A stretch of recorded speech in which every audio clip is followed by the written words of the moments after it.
Нэм усрын учрал улсын хурлын дарга боллоо.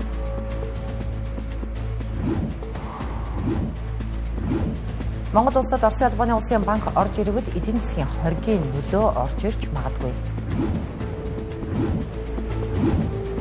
Гэр хорооллын айл үрхийг нарны эрчим хүчээр халаах төсөл хэрэгжиж байна. Энэ сарын 17-ноос агаарын бохирдол хортой төвшөнд шилжиж байна. Оройн төргийн үзэгчдээ цаг 7:10 болсон байна. Тэнгэрлэгээс 7:10 мэдээллийн хөтөлбөрөөр үзүүлэх гэж байна. Сая танилцуулсан болон бусад мэдээллийг одоо танд үзүүлнэ.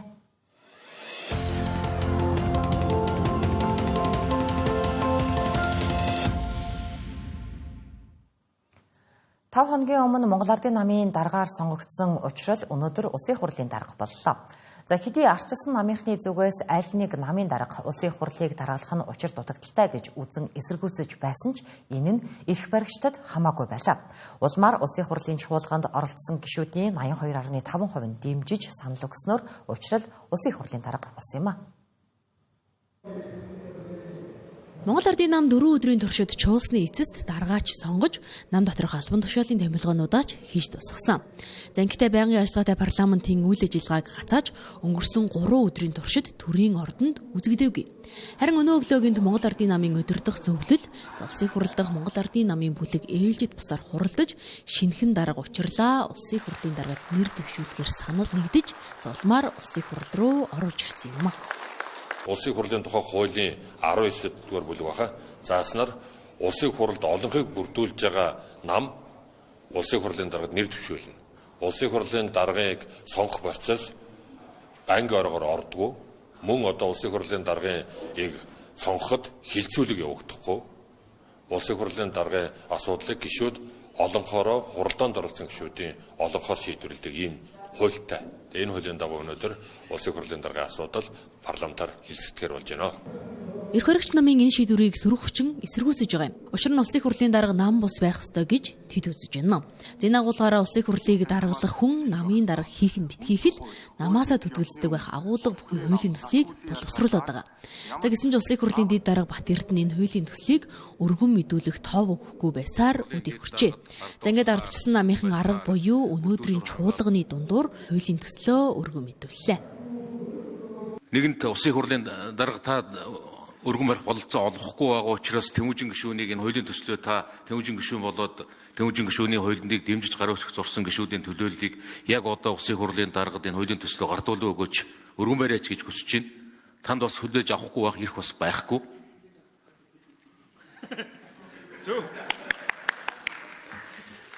Тэгээд дагс баярлалаа заавал ингэж хүчээр ингэж авах шаардлага байсан үгүй юу? Жомоо алах гээд байшингаа шатааг гэдэг шиг улс орноос үүдэхгүй хэмжээнд одоо дарж яахын тулд төвч байр суурин дээр тэр мэтгэлцээ хурлыг удирддаг хүн байх тухай ярьж байгаа. Тэгснээс биш нөгөө нэг намынхын лидер нь мөсөсгч бүсэрч гарч ирээд нөгөө парламентын спикерийн алхыг бариад цохоод эхлэх юм бол тэнд 90 сар бол мэтгэлцээ өрнөх ямарч боломжгүй. Намын лидерүүд нэг бол засгаа толгоолоод нэг бол сөрөг хүчнээ толгоолоод мэтгэлцээ сууж идэм байх гэдэг л тийм соёл байгаа байхгүй юу? Өнгөрсөн 2 сар гаруй хугацаанд Занай шатар амар эсгэлэн нарын хоорондох эрх мэдлийн төлөөх улиралд хамгийн их хохирсон институт нь улсын хурал. Зэнд цаашид улсын хурал улс төр дагаж савлахгүй байх хамгаалтыг хийж өгөхийн тулд улсын хурлын дарга нь өөрөө нам бус төвийг сахигч байх ёстой гэлээ. Харин ардчилсан намынхны энэ хуулийн төслийг намын дарга улсын хурлын даргын ажлыг хавсран гүйцэтгэхээр болсон учраас хизээ хэлэлцэх асуудлын тов дараалалд оруулах нь анхаарал татаж байна. Зарим одоо учрлын улсын хурлын даргаар томилогдоод хэлсэн байр суурийг хүргье. Миний бие төрийн их барьж байгаа Монгол Ардын намын дарга боловч үндсэн хуулиа ягштал сахин баримталж их хурлын гишүүдийн үзэл бодол, байр суурийг илэрхийлэх, хууль санаачлах бүрэн эрхээ хэрэгжүүлэхэд нь альва ялгуурлгүйгээр эрх тэгш хүндэтгэлтэй хандах болно. Улсын хурлын дарга бол улсын хурлын гишүүдээс илүү эрх идэх биш, илүү үүрэг хүлээсэн ажил албаа. Улсын хурлын гишүүдийн санал бодол, байр суурь, олонхын саналаар хэлэлцэн гаргах шийдвэрт нөлөөлдөг давуу эрхтэй албан тушаалтан бишээ. Ийхүү учрал улсын хурлын даргаар томилогдсноор түүний тэргүүн шадар сайтын суудал хоосорч дараагийн хүндээ шилжихнэ. Зангиснэр Занай шатрын засгийн газар 3 дахь сайдаа сэлгэх гэж байна. Одоогийн байдлаар томилогдож магадгүй хэмээн хамгийн их яригдж байгаа хүн нь улсын хурлын гишүүн Инх Хамгалан юм а. Ерөнхий сайд Зандан Шатар 2 хоногийн өмнө Оросын албаны улсын ерөнхийлөгч Владимир Путинтэй уулзах үедээ Оросын албаны улсын банк Монголд салбараа нээх зөвшөөрлийг олгоход бэлэн гэдгээ илэрхийлсэн талаар гадны хэвлэлүүд мэдээлж байна. За гэвч энэ асуудлыг банк санхүү эдийн засгийн судлаачид ашиг гэхээс илүү эрсдэл гэж харж байна. Учир нь Оросын албаны улс Украин улстай хийж байгаа дайны улмаас барууны орнууд эдийн засгийн хориг тавьчихсан ийм нөхцөлд Монгол улсад Оросын хөрөнгө оруулалттай банк биш бүр салбар нь нэгдвэл бид төсөөлөөгүй асуудлуудтай нүүр тулгарна гэлээ. Оросын албаны улсын банкны нэг салбар манай улсад байгуулагдах яриаг өнгөрсөн жил Шадар сайд амар сайхан эхлүүлж байлаа.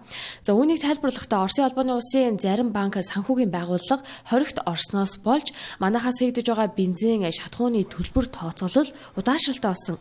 За тиймээс хоригт ороогүй банк санхүүгийн байгууллагыг дотоодын банкудтай харилцуулах талаар хэлж өссөн юм а.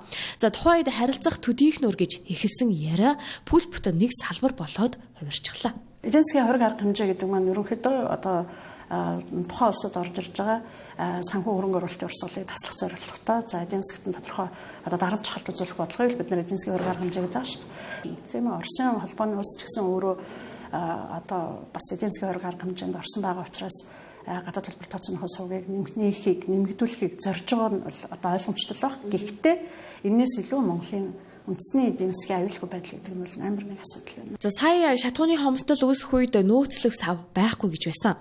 Харин өөр нэг шалтгаан нь Оросын албаны улсад тавьсан хориг нь нефтийн бүтээгдэхүүн худалдаа авах төлбөр тооцоог хөндрүүлж байгаа нь ч үнэн болоод байна. Нэг талдаа Оросын банк Монголд нэгдвэл төлбөр тооцоо хялбар болох боломжтой. Гэхдээ гал намжих гэсэн биш илүү том эрсдлийг авчрахгүй гэсэн болгоомжлол үүслээ. За 3 хоногийн өмнө гэхэд Америк нэгдсэн улс Оросын албаны улстай худалдаа хийдэг улсуудад хориг тавих тухай хууль төслийг боловсруулж байгаа гэдгийг мэдгдсэн. За манайхыг гадны банк хөрөнгө оруулагчид хэтэрхий жижигхэн зах зээлтэй гээд сонирхдаггүй. Тийм атал Оросын банк салбараа нээх хүсэл сонирхол байгаа нь долларын урсгалаа нэмэгдүүлэх гарцыг Монгол гэж харсан байж болзошгүй юм а. Оросын албаны улс маань өөрөө гадаад валютын гэдэг юм уу долларын гэж гэдэг юм уу бусад валютын одоо төлбөр тооцоо ихэд бол бас нэлээд саатал гарч байгаа. Тэгэхээр магадгүй Монгол улсыг ашиглаад гэдэг юм уу Монгол салбараа банкны салбараа нээснээр одоо рублийг бусад валютаар хөрвүүлэх Оросын албаны улс руу орох тэр барууны орнуудын төлбөр тооцоог хийх валютын урсгалыг манай улсаар дамжуулж бас нэг тийм гарц нээж байгаа болов уу гэдэг бас тийм одоо хадгалдах юм уу тийм бас боломж байх юм болов уу гэсэн тийм бас хүлээлт байгаа тийм манай зүгээс болохоор төлбөр тооцоогоо саадаггүй явуулъя. Гэхдээ Оросын албаны улсын зүгээс Монгол улсаар дамжуулаад одоо бусад валютын долларын, еврогийн, магадгүй юаны ч гэдэг юм уу те гүйлгийг одоо саадгүй төлбөр тооцоо нэвтрүүлэх, тэрний зузаатгалыг хийх тийм бас нэг тийм санхүүгийн гарц байж бас одоо байхыг бол үүсэх аргагүй болчиход байна. Гадны банк орж ирвэл өрсөлдөө нэмэгдэж зээлийн хүү буурах эерэг талтай. За гэхдээ одоогоор манад хүсэлтэд өгсөн гадны нэгч банк байхгүй. Нэг талдаа Монгол банкны зүгээс гадны банк манай улсын зах зээл рүү орж ирэхэд нээлттэй гэдэг тайлбарыг өгдөг. За гэхдээ өнгөрсөн 7 хоногт эдийн засгийн хөгжлийн сайд учрал гадны банк орж ирэх хууль эрх зүйн орчин манайд байгаа ч Монгол банк үүнийг нь журмаар хориглочихсон учраас хална гэдгийг хэлсэн юм а. Өөрөөр хэлбэл энэ журмыг халчихвал Оросын албаны улсаас банк орж ирэх зам засагдана гэсэн үг. За гэхдээ Оросын томоохон банк санхүүгийн байгууллагууд бүгд эдийн засгийн хоригт орчихсон. Ялангуяа томоохон гэгдэг 20 банк эдийн засгийн хоригт орсон байгаа юм а. Цемент шохоо төрийн өмчид компани гүйцэтгэх захирлаар ажиллаж байсан Бат Төвшин яллагдагчаар татжээ. За түүнтэй нэгэн үе ажиллаж байсан нэр бүхий албан тушаалтнууд төлөөллөн удирдах зөвлөлийн нийлсэн 10-аад хүнийг авилгатай тэмцэх газраас шалгаж, улмаар төрийн өмчийн компанид ашиггүй шийдвэр гаргаж, хамаарал бүхий этгээдүүдэд тэтгсэн зээл гарган хахуул авсан хэрэгт холбогдсон байгаа юм а. Өөрөөр хэлбэл төр дотсон хойноо уруутсан энэ үйлдвэрийн гол эзэн холбогдогч нь Бат Төвшин нарын 10 хүн байжээ. 3 жилийн өмнө буюу 2022 онд сахал очид худалдаа хөгжлийн банкны эзэн Эрдэнэ Билэгтэд хувьчлагдаад байсан хөтлийн цемент шохоо компанийг төрд буцаа авч байлаа. За ингээд анхны гүйцэтгэх захирлаар нь Наранбаатар томилогдсон. 1.7 жил ажилласныхаа дараа өөрийн хүсэлтээр хашлаа өгсөн байдаг. За хувьд байхдаа жилдээ 7-оос 13 тэрбум төгрөгийн алдагдaltaй ажиллаж байсан компани төрд шилжснийхээ дараа 11.6 тэрбум төгрөгийн цэвэр ашгийг гаргаж байсан тухай бүгд шахуу ярьдаг. 2023 оны оны жилийн эцсийн хайлангаар борлуулалтын орлого нь 86 тэрбум, харин нийт ашиг нь 26 тэрбум төгрөгт хүрсэн байна. Гэтэл 2024 онд борлуулалтын орлого нь 14 тэрбум төгрөгөөр, харин нийт ашиг нь 26 тэрбумаас 10 тэрбум төгрөг болж буурчээ. За энэ цаг хугацааг харвал гүйцэтгэх захирлаар бат түвшин томилогдсон үе таарч байна. За Наранбаатар 2023 оны 12 дугаар сард ажиллаа өгсөн.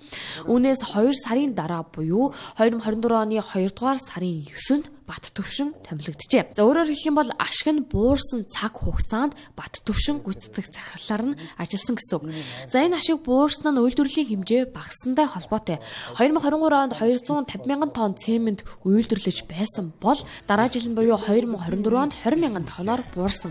Харин шохон үйлдвэрлэл нь 14-өөс 35 тонн болж багассжээ. За яг ижил үйл ажиллагаа явуулдаг хувийн хэвшил өрөөч дараад өсөж өндийгөөд байхад төрийн өмчийн өвтлийн цемент үйлдвэр улмал уруудаж захирлууд нь цагдаа шүүхийн хаалга татсаар байна. Анх 2015 онд энэ үйлдвэрийг шинжлэх зорилгоор хөгжлийн банкнаас 61 сая $, зээл авсан ч огт өрн төлөгдөөгүй.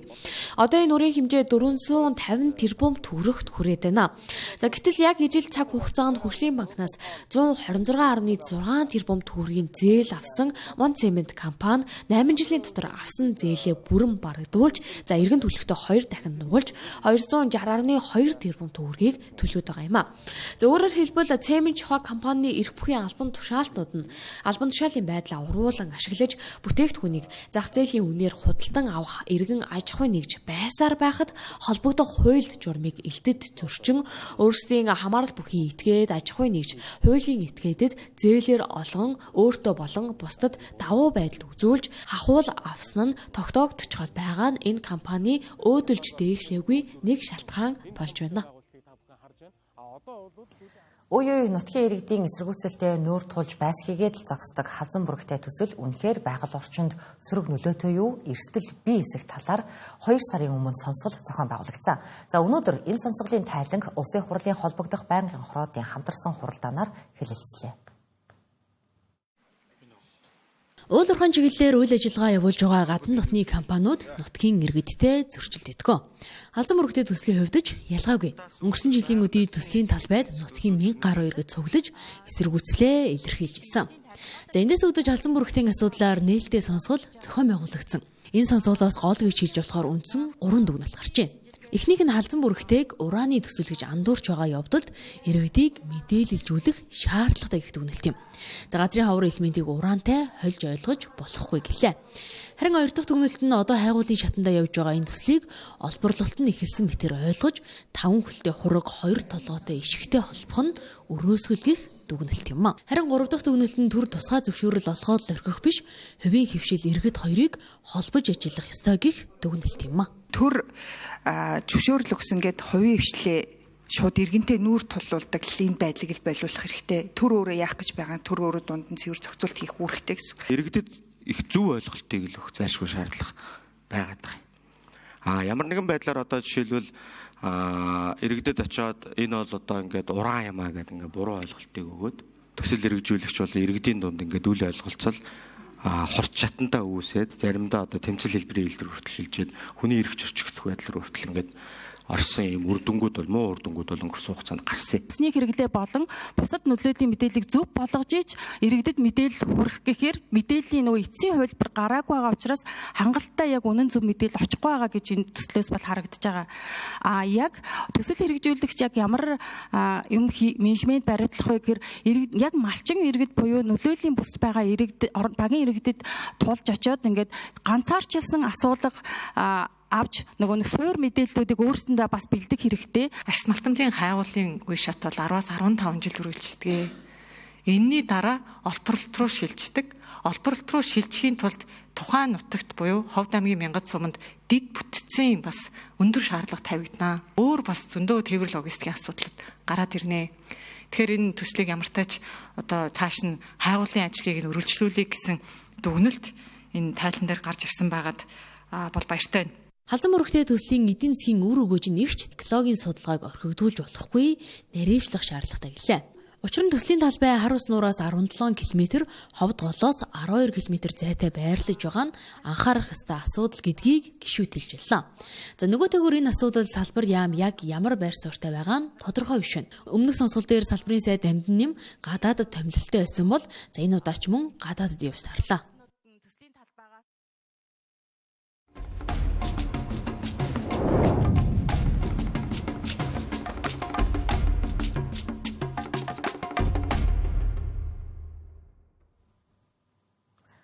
Бразилийн Бэлэн хотод болж байгаа COP30 хурлын үеэр гэр хорооллын айл өрхүүдийг нарны эрчим хүчээр хангах төслийн талаар хэлэлцүүлэг өрнөлөө. За хэлэлцүүлгийн үеэр Парисын хилэлцээрийн хэрэгжилттэй уялдуулсан шударга хариуцлагатай эрчим хүчний шилжилтийг хангах уриалгыг танилцууллаа.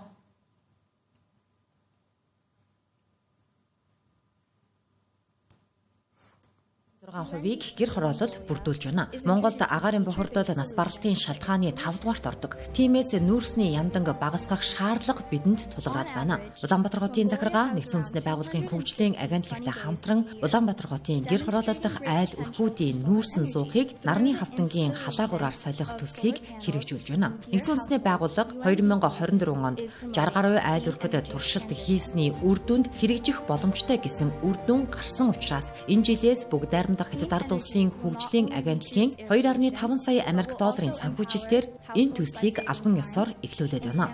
Төсөл одоогийн байдлаар Улаанбаатар хотын хамгийн их нүүрсний яндантай Чингэлтэй дүүргээс эхэлж байгаа бөгөөд эх жилээс Улаанбаатар хот даяар хэрэгжүүлэх юм байна.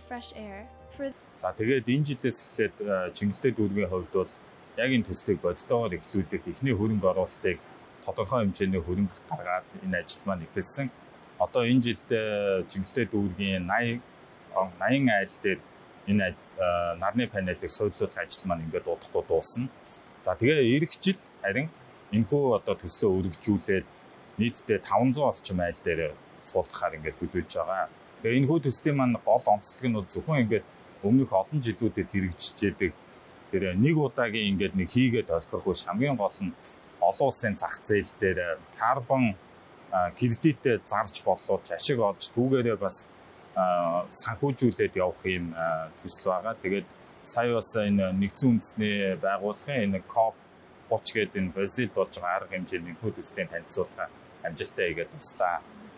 Өнөөдөр хоёр ивент зохион байгуулсан байгаа. Эхний ивент нь болохоор Монгол улсын одоо залуу хүмүүс яаж хамтарч COP17-г илүү амжилттай болох тал дээр хамтран ивент зохион байгуулсан байгаа. Тэгээ хоёр дахь ивент нь болохоор байгаль орчин уур амьсгалын яамтай хамтран UNDP-тэй цуг одоо Чингэлтэй дүүрэгт хэрэгжүүлж байгаа вэ, хэрхэн хэрэгжүүлж байгаа вэ? Тэрийг дараагийн дүүрэгт Монголд илүү олон айлуудад нарны эрчим хүчээр хангах зорилготой юм аа. Өнөөдөр болсон арга хэмжээ бол маш шинэлэг арга хэмжээ байлаа. Олон талт оролцогчид хилцүүлэгт төвлөрсөн байсан ба бизнес, иргэний нийгэм, засгийн газрын төлөөллүүдийг нэг дор авчирч нүүрснээс сэргээгдэх эрчим хүч рүү шилжих үйл явц хамтран ажиллах талаар дуу хоолойгоо өргөх боломж олгосон юм. Хилцүүлэг маш бүтээлч, энэ шилжилт боломжтой гэдгийг харуулж бидэнд найдвар өглөө. Учир нь Монгол улс энэ санаачлагыг үнэхээр манлайлан хэрэгжүүлж байгаа бөгөөд эндээс дэлхийн нийтэд сайн үр дүн авчрах боломжтойг харуулж байна.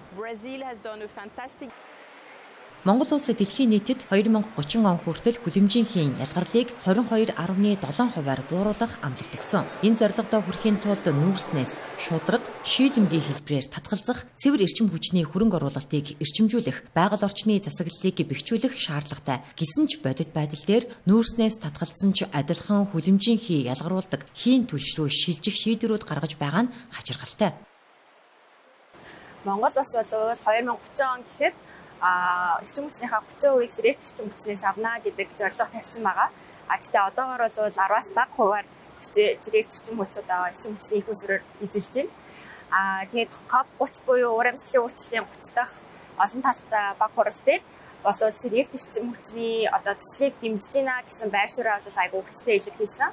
Яг нь энэ нь бид нар бол иргэний нийгэм төрөмс байгууллагын зүгээс бол дэмжиж байгаа. Гэхдээ яг үндэсний төвшөнд бол сэрэгт эрчим хүчийг дэмжих хангалттай тодорхой бодлогоо бас дутагдмаг байна. гэдэг байр суурьтай бол байгаа.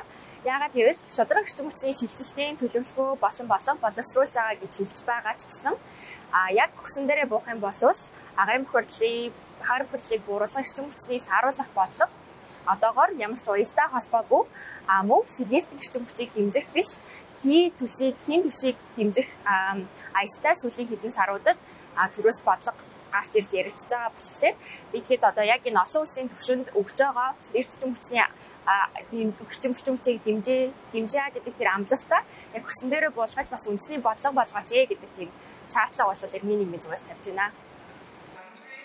Дэлхийн улс орнууд хүлэмжийн хийг хамгийн их ялгаруулж, уур амьсгалын өөрчлөлтөд хамгийн их нөлөө үзүүлдэг нүүрс хий зэрэг түвшнээс бүрэн татгалзахыг уриалж байна. Нүүрснээс хэд хамааралтай манай улсын хувьд энэ уриалгад нэгдэхэд амаргүй байх нь мэдээж гисэн хэдий ч сэргээгдэх эрчим хүч рүү бага багаар шилжиж байгаа нь өнөөдрийн хэлэлцээнээс харагдаж байна. Агаарын бохирдол манай улсад дээд хязгаар тогтоогоод удаж байна. За тэр бүхэл бохирдол хэдийн аюулын түвшинд хүрч амьдрахад аюултай гэж үзэн гадаад төлөөлөгчид эрүүл мэндийн нэмэлт цалингч авдаг юм ба. Энэ асуудлыг дуусгар болгохоор когсцсон нүүрс хэрэглээнд нэвтэрсэн. За энэ нь гэр хорооллын агаарын бохирдлыг 50 гаруй хувиар бууруулна гэсэн ч бодит байдал дээр өөр байгааг хэрэгжүүлэгч байгууллагууд хэлж байна. Энэ сарын 17-наас эхлэн агаарын бохирдол аюултай түвшинд шилжсэнийг цагуурийн орчны шинжилгээний газраас сануулсан. Угаасаа ч жил болгоны 11 сард агаарын бохирдол аюултай түвшинд хүрлээ гэдэг. Тэгвэл ер нь когсчих нүүрсний ашиг тусыг бодит байдал дээр ямар түвшинд байгааг судалгааг мэргэжилтэнгүүдээс тодорхойлж байна. За өнгөрсөн 7 хоногийн ихэнх шинжилгээний тоо мэдээллийг та бүхэн төргий. За энэхүү мэдээг бол өнгөрсөн оны мөн өдрөөтэй харьцуулан гаргадаг байгаа. За энэхүү мэдээнд бол одоо агаар бохирдуулах 6 бодисыг бол гаргадаг хөхөрлөг хий азотын давхарсэл PM10 тоосонцор 2.5 тоосонцор нүүрс төрөгчийн төтөөсөл озон гэсэн 6 бодисыг бол гаргадаг. Ерөнхийдөө шаталтын процессоос үүсдэг. Хөхөрлөг хий хувьд бол яг өнгөрсөн оны мөн үеэс бол тодорхой хэмжээгээр бол буурж байна. Харин бол эсэргээрээ азотын давхарсэл PM2.5 гэсэн тоосонцорд бол жоохон өсөх хандлага бол байна. Агаарын бохирдлын эсрэг арга хэмжээ аваад байхад байгаа огт онохгүй байгаа шалтгааныг түншний буруу хэрэглээтэй холбож тайлбарласан юм а. Когсцсон нүүрсийг буруу хэрэглэснээр угаарын хийд өмнөх сайжруулсан түвшнээс илүү их өртөг хандлага ажиглагдаж байгааг нэмүүдээс анхааруулж байлаа. За бид энэ жил ийм сайн чанарын түвшийг ард иргэдэд хэрэгжүүлсэн үр дүнүүд агаар бол мэдэгдэхүйс буурах хэрэгтэй. Зарим нэгэн иргэд маань бол одоо өмнөх жилээсээ боохгүй байна. За хэвэндээ байна гэдэг санал гомдлууд ирж байна. За энэний гол шалтгаан юу гэвэл айл өрхөд маань энэ түвшээ галдаа цуухандаа хэрэглэхдээ гялгар уутыг бол маш их хэмжээгээр хэрэглэж байна. За тархитлогоо ирэх дотор муухарах ингээ асуудал байдаг. Энэ бүгдээгээ бид нэр төлшөө чигээд байдаг боловч энэ юунаас үүсдэг вэ? Голчлон бол ердөөсөө энэ гялгар уут шатааснаас үүдгээ гэдэг л бидний судалгаа гаргасан. Жилийн түвшил харьцангуй өмнөх түвшээ одоо нунтагжилт багтаа байгаа. Агаарын найрлаганд одоо ийм бодисод байх хэрэгтэй гэдэг байгаа шүү дээ. Тэр маань өөрөө ISO2N2 ингээд нэг ерөнхий зохион байгуулалт төлөвлөж байгаа шүү дээ. Ихэвчлэн тэр хідэн дийлэгтэй байдаг гэсэн. Одоо чи энэ ч нэг хонцор зүйл шатаалаа гэж бодоход мэдээж карбон ч юм уу одоо иймэрхүү бодисууд нь нүүрс төрөгчийн агуулмж өндөртэй бодисууд ялгарна. Тэр маань өөрөө айхдагч бохирдуулагч. Тэр нь өөрөө эргээд утаагаар нь үнсээр нь агаарт ингээд ялгараад эргээд агаарт байгаа хүчил дөрөгч тэ болон ус дөрөгчтэй ингээд уралд орохороо CO2N2 эдгээр маань өөрсдөө болж хувирдаг гэсэн үг. Үндсэндээ когсцсон түлш болон сайжруулсан түлш хоёрын ялгаа агаарын бохирдол дээр тэмцсэн үр дүн гаргахгүй байна. Гэхдээ альва шилжилт төлөвлөгөөний цаг хугацаа мэдлэг мэдээлэл хамгийн хэрэгтэй байдаг ба түүнийг түгээх шугамар судалгаа ажлуудыг эхлүүлж байгааг мэдээллээ. Уур амьсгалын өөрчлөлтийн тухай нэгдсэн үндэсний байгууллагын суур конвенцийн талуудын уулзалтын түүхэнд анхудаа Америк нэгдсэн улс төлөөлөгчдөө хэлэлцээнд оролцуулсангүй. За Америк нэгдсэн улс бол дэлхийд хамгийн их хүлэмжийн ялгаруулагч улс юм. Энэ удаагийн COP30 хуралд нэгдсэн үндэсний байгууллагад бүртгэлтэй 198 орноос 194 орны төлөөлөгчд оролцож байгаа бөгөөд Америк нэгдсэн улсаас гадна Афганистан, Мянмар, Сан Марино зэрэг улсууд оролцохгүй гэдгээ илэрхийлжээ. Бразилийн Белем хотод COP30 хурал үргэлжилж байна. За тэгвэл энэ удаагийн COP30 хурлаар Америк нэгдсэн улс түүхэнд анх удаага оролцохгүй гэдгээ илэрхийлсэн. За учир нь Америк нэгдсэн улсын ерөнхийлөгчөөр өнгөрсөн 1-р сард дахин сонгогдсон Дональд Трамп нэгдсэн үндэсний байгууллага Парисын хэлцээрээс гарах тухай хүсэлтэд илгээсэн. За энэхүү хүсэлт нь хараахан шийдэгдээгүй байгаа хэдий ч Америк нэгдсэн улс энэ удаагийн COP30 хуралд өөрийн баг бүрэлдэхүүнээ оролцуулахгүй гэсэн байр суурийг илэрхийлсэн юм. За мөн үүнээс гадна Афганистан, Мянмар, Сан Марино гэсэн улсууд оролцохгүй гэдгээ илэрхийлээд байгаа. За Бразилийн Белем хотод болж байгаа энэхүү хурлаар нийтдээ 56 мянга гаруй хүмүүс бол хүрэлцэн ирж оролцож байгаа. Энэ нь бол одоо өнгөрсөн Дубайд болсон COP28 хурлын дараагаар одоо хамгийн их хүний бүрэлдэхүүнтэй хурал тооцогдож байна. За COP28 хуралд бол 80 мянган хүн оролцож исэн түүх бол байгаа. За тэгэхээр мэдээж хэрэг яг тоо баримтуудаас дурдах юм бол хуралд хамгийн их оролцож байгаа бүрэлдэхүүн бол хурлыг даргалагч, зохион байгуулагч Бразил улсын иргэд буюу 3805 хүний бүрэлдэхүүнтэй оролцож байна. За харин үүний дараагаар бүгд найрамдах Хятад улс, бүгд найрамдах Нижер улс, Индонез, бүгд найрамдах ардчилсан Конго улсад хамгийн олон хүний бүрэлдэхүүнтэйгээр энэхүү хуралд бол оролцож байна. За Амазонд орших энэхүү Белем гэдэг хотод бол ийм олон хэмжээний, ийм том хэмжээний олон хүн хүлээж авах арга хэмжээ зохион байгуулахад одоо маш олон жилийн хугацаанд бол бэлдсэн хэдий боловч хүмүүс хангалттай багтахгүй байгаа учраас зарим нь усан онгоцон дээр хүртэл одоо байрлаж байгаа юм нөхцөл байдалтай байна. За тийм ч учраас энэ удаагийн COP хуралд улс орнууд төлөөлөгчдөө харьцангуй цөөн баг бүрэлдэхүүнтэйгээр илүү бага хоногоор явуулж байгаа гэсэн судалгааны мэдээ гарсан байна. За тэгвэл энэ удаагийн COP хурлын хүүсийн харьцаанаас харах юм бол 57% нь эрэгтэй, 43% нь эмэгтэй оролцогчид байгаа гэсэн судалгааны дүн харагдаж байна. За харин санхүүжилтийн тухайд гэвэл COP30-д бүртгүүлсэн 11300 төрийн бус байгууллагын 11% нь бол өөрсдийн санхүүжилтийн мэдээллийг нууцлана гэдэг байр суурьтай байгаа бол за хамгийн их санхүүжилтийг төрийн бус байгууллагууд буюу 57% нь өгнө. За харин эрдэм шинжилгээний байгууллагууд 11% нь санхүүжилт өгнө гэсэн ийм том мэдээлэл гарсан байна. За урдчилсан тоо баримтаас харах юм бол энэ удаагийн COP30 хуралд 4000 одоо хэвлэл мэдээллийн албаны хүмүүс ирсэн нь за түүхэнд хамгийн олон хэвлэлийн одоо хүмүүс төлөөлөгчд ирсэн COP хурал болж байна. Ингээд та бүхэндээ COP 30 хуралд оролцож байгаа зарим хүмүүсийн байр суурийг хүргье. Намайг Сене Габраил гэдэг. Би Бенин улсаас ирсэн. Анх удаага ур амьсгалын өөрчлөлтийн эсрэг COP хуралд оролцож байна. Сайн уу? Намайг Клэр Дориан гэдэг. Би Лондонгийн хөрөнгийн биржийн тогтвортой санхүүгийн албаны даргаар ажилладаг. Би нүүрс зурагчийн зах зээл, шилжилтийн үеийн санхүүжилт болон ногоон санхүүжилтийг нэмэгдүүлэх замаар нүүрс зурагч багтай эдийн засагт шилжихэд хэрхэн туслах талаар хэд хэдэн хэлэлцүүлэгт оролцохоор COP-д ирээд байна.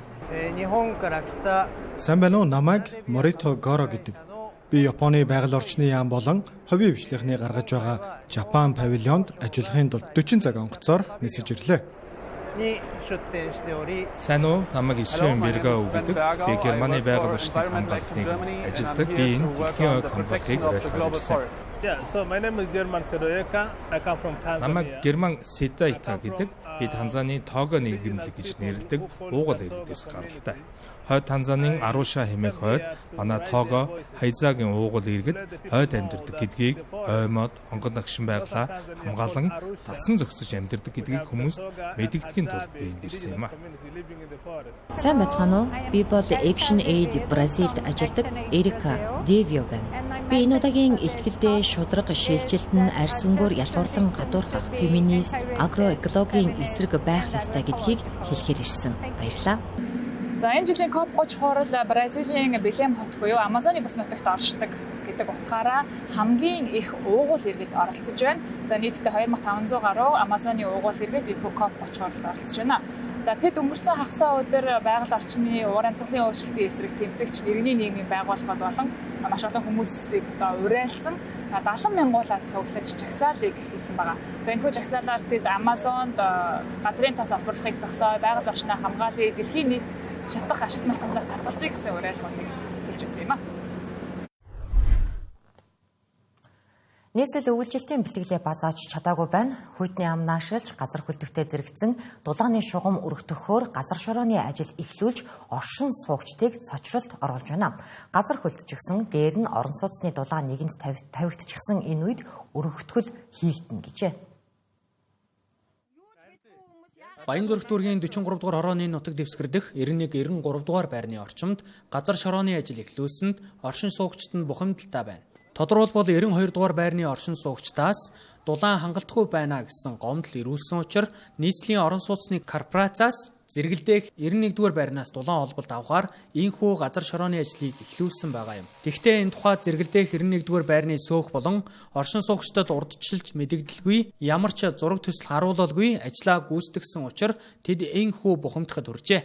91-р байрныхан одоогоос 1 сар орчмын өмнө тоггүй, усгүй, дулаангүй болсон байна. Тэдний дулаан хангамжаас хэтэрхий олон байр руу салаалуулж дулаан холболт залгасан учраас ийхүү ачаалал нь дийлдэхгүй болоход хүрчээ. Гэтэл нийслэлийн орон сууцны корпорациас ахин нэг байр руу дулаан хангамж залгахаар урдчилж мэдэгдэлгүй газар шорооны ажил эхлүүлээд байна. Энэ асуудал өчигдрөөс эхэлсэн. Энэ асуудал өчигдрөөс эхэлсэн гэхээр бид нар юу мэдхүйгээр мдээгүй. Энд чинь өглөөгөр ухсан юм бэ. Би тэгсэн чинь ороо өдөөд байна уу? Инженер нь над руу уцсан. Уцтаад та нэг яваад ирээч энэ юм асуух гэсэн. Ингээ ирсэн чинь энэ тлийн уртлын байрыг энэ гашаа танаах уу гэсэн үгүй гэсэн. Энэ рүү чинь цоолоод манайх гашааг цоолоод тэгээд танаа доотлын ханыг чинь цоолоод энэчнээс ингээ дулаан авнаа. Яагаад ингээ авах гэж байгаа юм бэ гэсэн чинь 92-ын байр дугаар энэ 92 дугаар байр дулааны алдагдaltaй гомдол ирээд байгаамаа. Тэгээд танахаас авах гэж байгаамаа гэсэн. Тэгэхээр нь би тэгсэн. Юу яриад байгаа юм бэ? Манайх өөрөө доголдолтой. Тойроод манай энэ хідэн байрууд авсан багцаа. Одоо энийг авахаар манайх яаж манайх өөрийгөө дулаацуулах юм бэ? Одоо хүртэл манайх доголдолтой байгаа шүү дээ. Одоо ингээд ирээд үтсэн манай суугчнаа одоо суугчнаар ч гэсэн байна. Тэгээд ингээд ирсэн чинь доголдолтой манайх өхгүй л гэсэн. Тэгээ өхгүй гэтэл өнөөдөр өхгүй гэж хэлээд би ингээд өчтөр ороо би удас төсөвлүүдэд хэлэхэд удас төсөвлөө бүгд зөвшөөрөөгүй. Тэгээд өнөөдөр би ирсэн эднээс ч ухнаа гэж хэлсэн байгаа байхгүй. Хүүтний амнаа шилж дулааны хангамж толгойн асуудал болж байна. Тэгтэл өөрийн байрыг арайчуу бүлээсгэж байгаа дулаан хангамжид залгаа хэд хэдэн байрныхан дулааныг холбох нь нуухыг нь авах гээд нүдийг нь сохлохтой адилхан үр дагаварт хүргэж болцшгүй. Иймд орон сууцны барилгуудыг ашиглалтанд хүлээж авахдаа анханасаа бүх асуудлыг шийдсэн цогц байдлаар хүлээж авах нь нэн чухал юм. Төлөвлөлтгүй хотыг цогцлоосны горыг оршин суугчид нь ийхүү хүртэж байна. Тиймээс хотыг хэн удирдахыг хотын иргэд нь анхааралтай ажиж хариуцлага нэхэх ёстой юм а.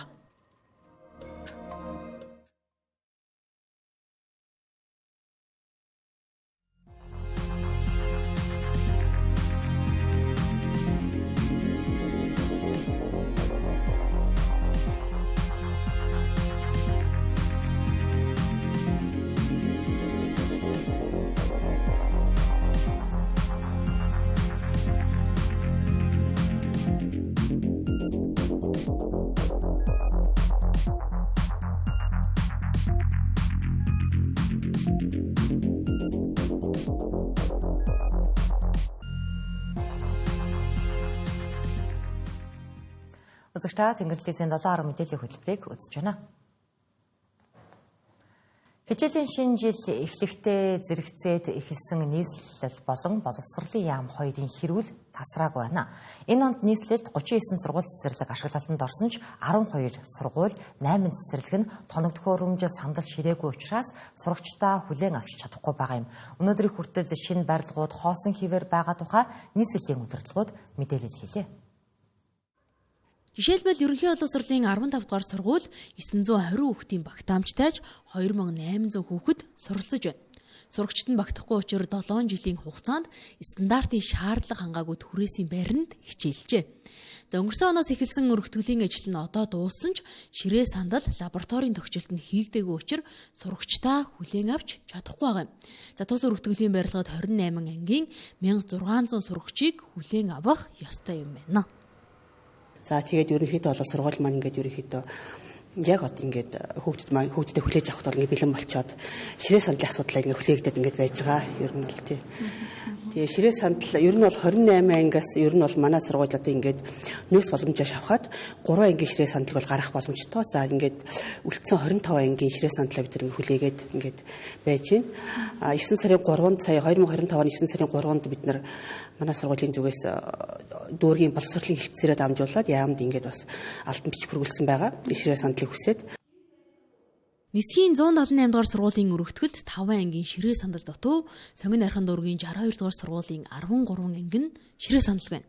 За үүнээс гадна 8 цэцэрлэг тохичлтын ажил болон хатуу зөөлөн идэл тоглоом нь байхгүй учраас хүүхдүүдээ хүлээн авч чадаагүй байна. За энэ бүхний шалтгаан нь боловсролын яамны боловсролгүй дарга нарын алдаа болтоо харж байна. Одоо жишээлбэл миний энэ хойно үж байгаа энэ цэцэрлэг байгаа шүү дээ, арталт байгаа цэцэрлэг гэх юм бол яамнаас юу гэж байгаа зөөл идлийн өгч байгаа тий. Тэгэхэд нөх хатуу идэл байхгүй гэсэн үг тий. Тэгэхээр нөх сандал ширээ одоо юу гэдэг тий тийм сургалтын бүтээгдэхүүн байхгүй зүгээр юу зөөл юу орд дартын даавн байгаа гэсэн үг тий. За зарим цэцэрлэг дээр хэд яг эсэргээрээ сандал ширээ нь байдаг, зөөл идэл нь байдгүй. За яг ингээд нэг хоёрын хооронд тий ингээд нэг цэцэрлэг сургуулийг ашиглалтанд оруулаад үйл ажиллагаа нь яваатж байгаа юм шиг, явахгүй ч байгаа юм шиг. Тэгээ нэг яваад байгаа мó гэхээр нэг хүүхдүүд яваад байгаа тийм ээ. За ингээ бүрэн ачаалаар ажиллаа аваад ажиллаад тахын болохыг үгүй. За тэгсэн мөртлөө нөгөөтгөн үйл ажиллагаагаа зогсоог хүүхдүүд авахгүй байгаа мөхөр аваад байгаа. Яг ийм нэг нөхцөл байдалтай явж байгаа. Уг нь сургууль цэцэрлэг барих төсвийг нийслэл өөрөө шийдээд доторх тохичлтыг нь засгийн газар буюу боловсролын яам шийддэг тохиротой. За гэтэл энэ удаагийнх шиг жил тойрсон тохичлтын гацаа эх жилч үргэлжлэхнэ. За учир нь дараа жилийн 1-2 дугаар сард 8 сургууль 11 цэцэрлэг ашиглалтанд орохоор байгаа гэлээ. За үүнээс гадна нийслэлийн хэмжээнд үйл ажиллагаа явуулж байгаа 178 сургууль 156 цэцэрлэгийн 50% нь 16-аас дээш жилийн насжилттай засварын ажил шаардлагатай байхад салбарын яам улсын төсөвт тусгаагүй. За хизээ хаана ямар сургууль нурж орж ирэхийг таашгүй гэдгийг нийслэл хэлж байлаа. Хороо болгоноор байруудыг Монгол Улсын үндсэн хуулинд хүүхэд бүр тэгш хүртээмжтэй боловсрол эзэмших эрхтэй гэж заасан байдаг. Гэсэн хэдий ч Улаанбаатар хот болон хөдөө орон нутгийн аслагдсан сум дүүргийн боловсролын хүртээмжийн асуудал ялгаатай байгаа нь нууц биш. Хөдөө суманд сурч байгаа хүүхэд гараад англи хэлний дууланд суралцъя гэсэн ч байхгүй. Сургуульд нь англи хэл бүтэн мэддэг багшч байхгүй. Ийм тэгш бус байдал өөрөө хүүхдүүдийг ялгаатай нөхцөлд өсөн торних нөхцөл болчиход байгаа юм а. Боловсролын салбарын төсөв хөрөнгө хүний нөөц тогтвортой хангалттай байх нь хүүхдүүд тэгш хүртээмжтэй боловсрол эзэмших хамгийн анхдагч хүчин зүйл гэж салбарынхан үзэж байна. За тухайлбал Монгол Улсын их сургуулийн эдийн засгийн хүрээлэнгийн судлаачдын хийсэн судалгаагаар манаас боловсролын салбарын төсөв өндөр байх ёстой улс орнуудын тоонд багтжээ. За учир нь цаг агаарын хатуу ширүүн нөхцөл байдал, хүн ам тархин суурьшсан, сүүлийн жилүүдэд хүн ам идэвхтэй өсөж буй зэрэг шалтгаанууд нөлөөлсөн байна. Мөн сурч боловсрох эрхээ эдэлж байгаа ч чанартай боловсрол авч чадахгүй байгаа. За нийгмийн эмзэг бүлэг зэрэгт тусгайлан чиглэсэн санхүүжилт бодлого шаардлагатай гэлээ. Манай улсын хувьд энэ одоо боловсролын салбарт зарцуулах зардал нь өндөр байх зайлшгүй шаардлага байна. Араас доошгүй байх. Энэ нь яагаад тэгэхээр нэгдүгээрт нь байгалийн хатуу ширүү урамсгал, урт удаан уулуулдаг хүүтэм. Тэгээд энэс хамаарад сургуулиуд одоо халаалт энэ зардал өндөр гарах хэрэгцээтэй байдаг. Хоёрдугаарт нь хүн ам тархан суурьсан тэрийгэ дагууд боловсролын байгууллагууд маань мөн тархан суурьсан сум болгон дээр тэгээд зарим багууд дээр сургуулаа тий. Тэгээд энээс хамаарад зардал өндөр болох шаардлагатай болдог. Гуравдугаарт нь боловсролын салбар маань хүний нөөц ихээр шаарддаг ийм салбар. Тэгээд дөрөвдүгээрт нь манай хүн ам уртцтай өсөж байгаа. Тэгэхээр энэс хамаарад боловсролын салбар маань ийм өндөр зардал байх ёстой юм. Мөн боловсролын чанарыг үнэлдэг гүйцэтгэлийн үнэлгээний үр дүнгээс хамаарах санхүүжилт эрх тэгш хуваарлагдахгүй байгаа гэлээ. За жишээлбэл хот хөдөөгийн сургуулиудын багш нарын ачаалал хүний нөөц зэрэг нь гүйцэтгэлийн үнэлгээнд нөлөөлдөг гэсэн юм а. За жишээлбэл одоо өнөөдөр нийслэл Улаанбаатар хотод ажлын ачаалал хэр байгаа, аймагт хэр байгаа, суманд хэр байгаа. Энэ зүйлүүдтэйгээ тулгуурлаад одоо энэ санхүүжж байгаа санхүүжилт нь хүртээмж нь хүрж байгаа юм уу? Тэгвэл магадгүй энэ нийслэлд ажиллаж байгаа, ачаалттай ажиллаж байгаа газруудын багш нар дээр одоо гүйцэтгэлтэй холбоотой, үр дүнтэй холбоотой энэ асуудлууд үнэн үнэлэгдэж байгаа мó буруу байгаа мó гэдэг дээр байр суурь зөндөө илэрхийлэгдэж байна. Судалгаануудыг бол хийсэн судлаачдын одоо судалгаануудаа танилцаж энэ дээр бол цаашдаа бодлого боловсруулагч нарт энэ үйл ажиллагаатай холбоотойгоор мэдээллүүдийг хүргэж байгаа асуудал байна. Төсвийн тогтвортой зорилтод нэмэгдэл нь хүүхэд бүр чанартай тэгш боловсрал эзэмших суурь нөхцөл болно. За төсвийн бодлого хэрэгжих түвшинд ил тод үр дүнтэй хэрэгцээт бүлэг рүү чиглэсэн зохицуулалт хийгдэж чадвал Монгол улс боловсролын санхүүжилт өндөр байх ёстой улс орны хувьд өөрийн давуу тал хөгжлийн гарцыг тодорхойлоход чухал алхам болохыг хилэлцүүлэхт оролцогчид онцолж байсан юм а. За түүнчлэн хөгжлийн бэрхшээлтэй аслагдсан нутгийн малчдын үндэсний цөөнхийн нийгмийн эмзэг бүлгийн хүүхдүүдэд чиглэгдсэн санхүүжилтийн чанар хүртээмжид тусгаалan анхаарал хандуулах шаардлагатайг санууллаа.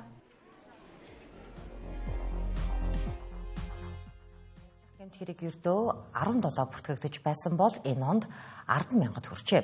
Тухайлбал цагдаагийн ерөнхий газарт бүртгэгдэж байгаа 5 гэмт хэрэг тутмын нэг нь заллах гэмт хэрэг байгаа юм. Захин орчинд гэмт хэрэг үйлдэгчдийн тоо нэмэгдэж гэмт хэргийн арга нь улам нарийсаж байгааг цагдаагийн ерөнхий газраас анхааруулж байгаа юм а. Түүнчлэн судалгаагаар ядуурл, ажилгүй байдал, интернет хэрэглээний өсөлт зэрэг хүчин зүйлүүд нь заллингийн гэмт хэргийг нэмэгдүүлдэг болохыг тогтоожээ. Цагдаагийн байгууллагт өдөрт цахим заллингийн 15-аас 30 тохиолдол тогтмол бүртгэгдэх болжээ. Энэ оны эхний 10 сарын байдлаар 10,637 цахим гэмт хэрэг бүртгэгджээ. Түүнээс кибер гэмт хэрэгтэй тэмцэх газарт энэ онд 19 тэрбумын 2,344 гэмт хэргийг хүлээн авчээ. Үүнээс 11 тэрбум төгрөгийг арилжааны банкудтай хамтран шилжилт хөдөлгөөнийг нь хязгаарласан байна. Түүнчлэн ердөө 1.6 тэрбум төгрөгийн хохирлыг л нөхөн төлөвлөжээ. Өөрөөр хэлбэл заллуулсан иргэдээс ердөө 8% нь хохирлоо авч чаджээ. Заллинд хөрөнгө мөнгө алдсан иргэдийн дийлэнх нь хохирлоо барагдуулж чаддаггүйг үүнээс харж болохоор байна. Тиймээс иргэд заллах гэмт хэрэгт өртгөө сэргийлэх нь чухал байгаа юм а. Тэгэхээр заллах гэмт хэргийн хоригч болохгүй байхын тулд юуг та сайхангийн сайн анхаарах ёстой вэ гэвэл захин орчинд харилцаж байгаа тухайн хүн яг бодит мэдээллийг танд өгж гин үү. За дээрэс нь заллах гэмт хэрэг үйлдэж байгаа хүмүүсийн хамгийн гол зорилго нь танаас ямар нэгэн байдлаар мөнгө авах байгаад идэг.